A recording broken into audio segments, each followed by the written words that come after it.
shorter little episode of Federico Talks Watches. Today, I'm going to go on a little bit of an unplanned rant because I kind of found something out. I discovered something from a brand I love that just kind of blows my mind. But of course, before we get started, customary wristwatch check. Now, today, it's a really hot day in Miami, and I'm going to be running around the city, so I'm wearing my Eterna Contiki World Timer on an aftermarket mesh bracelet.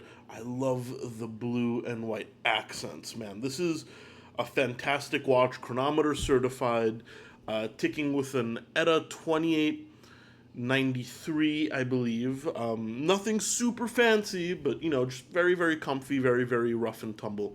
I love this watch.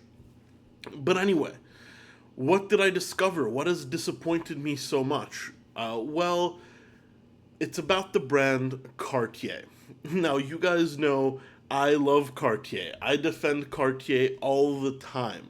I used to work for Cartier. It's actually where I started my career in watches. And I've made at least 2 videos, probably a lot more, where I talk about my love for the brand. I love their designs. I love their history. Yes, sometimes not the most horologically upscale brands out there, but the haute horlogerie line, their higher end pieces, are really, really beautiful.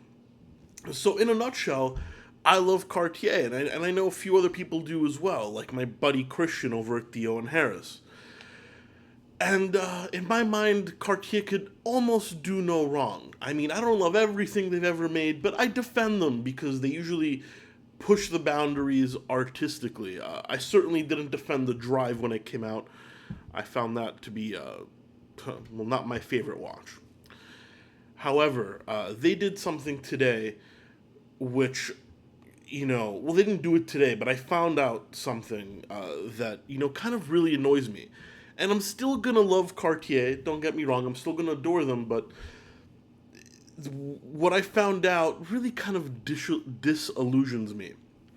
So first off, let me say this. Watchmakers usually produce watches to a certain level of quality. Patek, Rolex, their quality is their quality. And yes, some of their higher end pieces are, a step above maybe. But no one goes under a certain quality. And Cartier has actually made lower quality pieces in the past with their Le Must line. But it wasn't necessarily lower quality, just cheaper materials, kind of like their Le Must tank, which is vermeil, gold-plated silver. So the watch was still made to the same high quality, just the materials were cheaper. Well, today I found out that Cartier had done something that I don't want any Swiss watchmaker to ever do, or any watchmaker. I'd be surprised to see this if any luxury watch had this feature.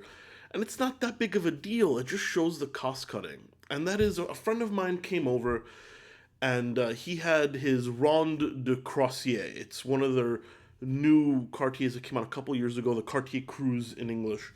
I'll put a picture right up here. And, it had the in-house movement. And I was feeling kind of bold because it's a closed case back. And first of all, Cartier always shows their in-house movements, or most of the time shows their in-house movements with an open case back. So why was this closed? And I don't know how we got around to this, but he basically had the balls to allow me to open the case back. And I did, and what did I see? Well, I saw the in-house Cartier Caliber 1857, which I'll make a whole other video about. And of course, the movement was smaller than the case, which is something else that annoys me, and a lot of people are guilty of that. I don't think that's a good thing, but a lot of people are guilty of that. But what did I see? Well, the movement holder, the holder that holds the movement in the center of the case, it was made of plastic. Now, Federico, why is this such a huge deal? Plastic movement holders are unheard of in luxury watches. If a watch is gold, it should have a gold movement holder. If the watch is steel, it should have a steel movement holder. A lot of times they're even decorated. Plastic movement holders are reserved sometimes for quartz watches, but even that would disappoint me.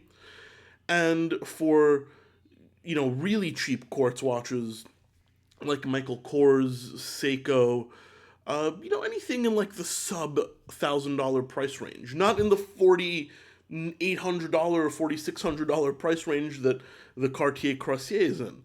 So not only was it an undecorated movement holder, but it was plastic, and that just signals a cost cutting that is shocking to me. I mean, I can't believe that a brand would charge that much money.